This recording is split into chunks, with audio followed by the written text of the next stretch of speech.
Hi friends, ഇത് നാടൻ begonia. നമ്മുടെ നാട്ടിൽ കോമൺ ആയി കാണുന്ന ചെടിയാണിത്. വളരെ സെൻസിറ്റീവായ ഇലകളും തണ്ടുകളുമാണ് ഇതിൻ്റെത്. നേരിട്ടുള്ള സൂര്യപ്രകാശം കൊണ്ടുകഴിഞ്ഞാൽ ഇതിൻ്റെ ഇലകൾ കരിഞ്ഞ് വാടി ചെടി നശിച്ചു പോകും. നല്ല രീതിയിൽ ഉണ്ടാക്കിയെടുത്ത ഒരു ചെടിയാണിത്. ഷെയ്ഡ് വളരെ ഇഷ്ടപ്പെടുന്ന ഒരു പ്ലാന്റാണിത്. ഇതിൻ്റെ പ്രൊപ്പഗേഷനും കെയറിങ്ങും വളരെ എളുപ്പമാണ്.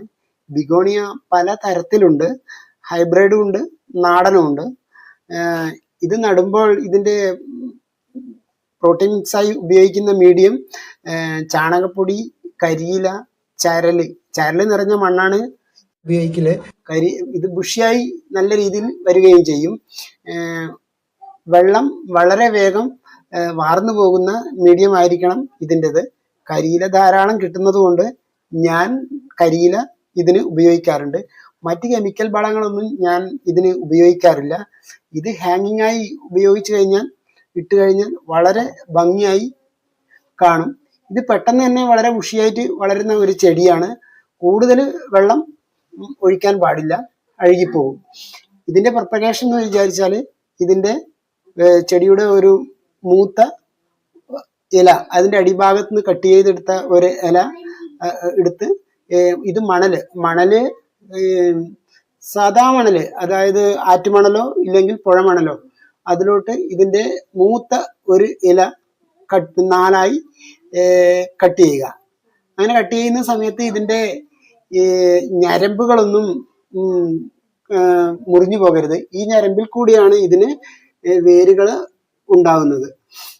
അതുകൊണ്ട് ഞരമ്പ് മുറിഞ്ഞു പോകാതെ നല്ല രീതിയിൽ തന്നെ അത് കട്ട് ചെയ്ത് ചെറിയ കുഴികൾ ഉണ്ടാക്കിയെടുത്ത് അതിലോട്ട് മെല്ലെ വെച്ച് കൊടുത്ത് അത് മണൽ ഒന്ന് അമർത്തി കൊടുക്കുക.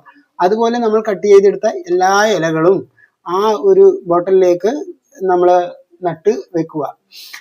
ഇതിങ്ങനെ നട്ട് കഴിഞ്ഞാൽ തന്നെ ഒരേ ഇലയിൽ നിന്ന് തന്നെ 1, 2, 3, 4 പ്ലാന്റ് കിട്ടും. ഇതുപോലെ നമുക്ക് ഹൈബ്രിഡ് ബിഗോണി ആയാലും നാടൻ ബിഗോണി ആയാലും നമുക്ക് ഉണ്ടാക്കിയെടുക്കാം. അതിനുശേഷം നട്ട് കഴിഞ്ഞ ശേഷം ഇതിന് ഇങ്ങനെ സ്പ്രേ ചെയ്യുക, വെള്ളം സ്പ്രേ ചെയ്യുക.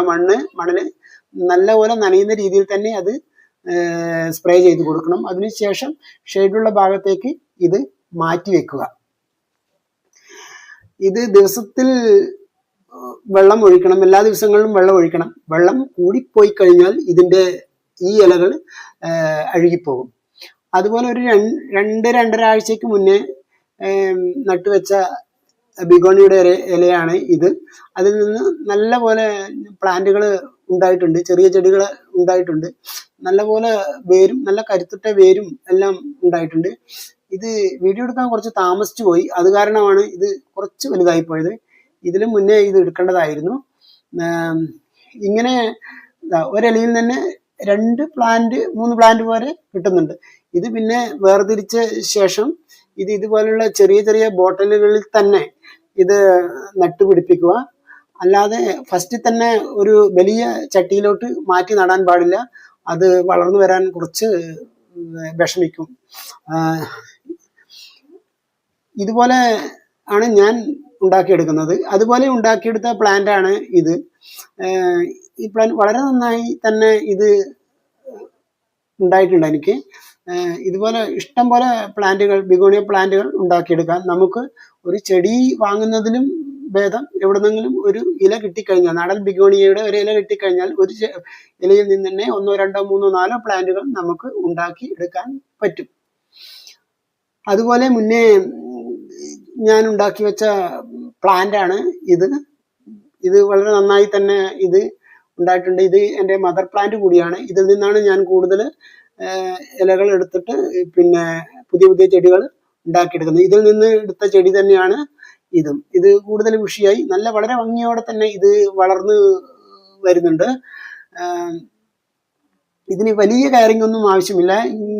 കെമിക്കൽ വളങ്ങളൊന്നും ഞാൻ കൂടുതൽ ഉപയോഗിക്കാറില്ല. ചാണകപ്പൊടി, കരിയില, കമ്പോസ്റ്റ് അങ്ങനെയുള്ളത് മാത്രമേ ഞാൻ ഈ ചെടികൾക്ക്, നാടൻ ബിഗോണികൾക്ക് ഉപയോഗിക്കാറുള്ളൂ. എൻ്റെ വീഡിയോ ഇഷ്ടമായിട്ടുണ്ടെങ്കിൽ ഒന്ന് സബ്സ്ക്രൈബ് ചെയ്യുക.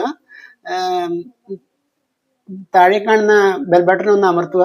എന്നാൽ ഞാൻ ഇടുന്ന എല്ലാ വീഡിയോ നോട്ടിഫിക്കേഷൻ